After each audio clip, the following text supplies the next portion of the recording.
I'm Jamie Simberowitz. And I'm George Amato. The Scarsdale Fire Department was established in 1893. These individuals give of themselves 24/7 for the love of their community. Let's see what these volunteers are all about in a short documentary. I can't wait. Let's take a look. Well, in 1893, a group of men got together and incorporated and started the fire company, Fire Company 1. And they had a house where the engine was kept on Sprague Road. And there was a steel ring made from a railroad rail.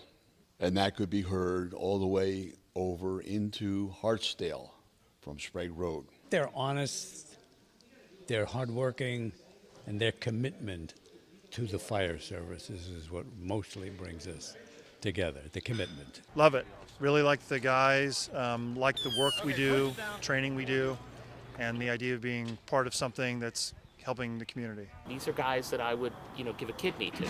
It's a service like no other service because you know you're helping your neighbor. It's realistic. It's real fire. It's real smoky. You can't see. And you're hauling around heavy stuff. So you're working hard. You're sweating. It's not the kind of experience that we get normally in our everyday lives, especially with some of us working at desk jobs and so forth. But you're putting yourself in a very physically demanding situation. So you get to test yourself. We lost John Navarro tragically last October due to a massive heart attack. John was a life member of Fire Company Number 1. He actually joined probably about a year prior to me. I think it was about 1984. I joined in 85. And we were both part of the class of 83. And also Billy Adams, another life member, was a part of the class of 1983. John was a stand-up guy, constant contributor. We had a huge fire, house struck by lightning on Bradley Road.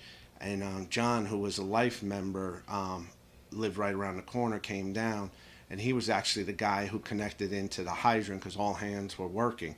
He pulled a 5-inch supply line in, took the hydrant pack and made the connection and got the water flowing.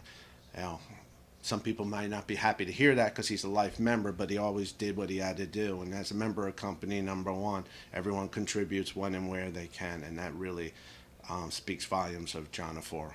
John showed up to meetings and constantly looked to contribute and looked at Company Number 1 as a resource. John is gone, but he's not forgotten, and he's a big part of Company Number 1's thoughts and prayers.